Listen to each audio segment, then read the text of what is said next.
നമസ്കാരം. Bin media ന്യൂസിലേക്ക് സ്വാഗതം. UDF അരൂർ മണ്ഡലം സ്ഥാനാർത്ഥിയും കൂടി കളത്തിലേക്കെത്തി. സ്ഥാനാർത്ഥികൾ കഴിഞ്ഞ 2 ദിവസമായി പോർക്കളത്തിലുണ്ട്. സ്ഥാനാർത്ഥിത്വം ഔദ്യോഗികമായി പ്രഖ്യാപിക്കപ്പെട്ട ഉടനെ തന്നെയാണ് UDF സ്ഥാനാർത്ഥി ഷാനിമോൾ ഉസ്മാൻ പര്യടനം നടത്തിയത്. കുത്തിയതോട് തുറവൂർ മേഖലകളിൽ വോട്ടഭ്യർത്ഥിച്ചു.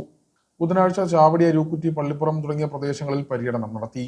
LDF സ്ഥാനാർത്ഥി ദലീമയും NDF സ്ഥാനാർത്ഥി PS ജ്യോതിസും മണ്ഡലത്തിന്റെ വിവിധ ഭാഗങ്ങളിൽ പ്രചരണത്തിനുണ്ടായിരുന്നു. ദലീമ റോഡ് ഷോയിലാണ് മുഖ്യമായും കേന്ദ്രീകരിച്ചത്. ഇരുചക്ര വാഹനങ്ങളുടെ അകമ്പടിയോടെ നടത്തിയ റോഡ് ഷോ ചൊവ്വാഴ്ച വൈകിട്ട് എഴുപന്ന കുമ്പളങ്ങി പാലത്തിൽ CPM സംസ്ഥാന കമ്മിറ്റി അംഗം K പ്രസാദ് ഫ്ളാഗ് ഓഫ് ചെയ്തു. തുടർന്ന് മണ്ഡലത്തിലെ കുമ്പളങ്ങി തുറവൂർ റൂട്ടിലൂടെ പടിഞ്ഞാറൻ പ്രദേശങ്ങളിലും തൈക്കാട്ടുശ്ശേരി പള്ളിപ്പുറം വഴി അരൂക്കുറ്റി റൂട്ടിലൂടെ അരൂരിലെത്തി സമാപിച്ചു. ദലീമ വളമംഗലം, പുത്തൻകാവ്, മനക്കോടം എന്നിവിടങ്ങളിൽ വോട്ടർമാരെ കൊണ്ട് പിന്തുണ അഭ്യർത്ഥിച്ചു.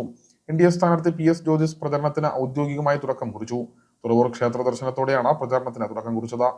ഓട്ടോ സ്റ്റാൻഡിലെ തൊഴിലാളികളെ സന്ദർശിച്ച് വോട്ടഭ്യർത്ഥിച്ചു. തുറവൂരിലെ പ്രമുഖ വ്യക്തികളെയും സന്ദർശിച്ചു. തുടർന്ന് പള്ളിപ്പുറം, തൈക്കാട്ടുശ്ശേരി മേഖലകളിലും പര്യടനം നടത്തി. സ്ഥാനാർത്ഥിക്കൊപ്പം BJP ജില്ലാ പ്രസിഡന്റ് PK ബിനോയ്, BDJS ജില്ലാ പ്രസിഡന്റ് T അനിയപ്പൻ തുടങ്ങിയവർ പങ്കെടുത്തു.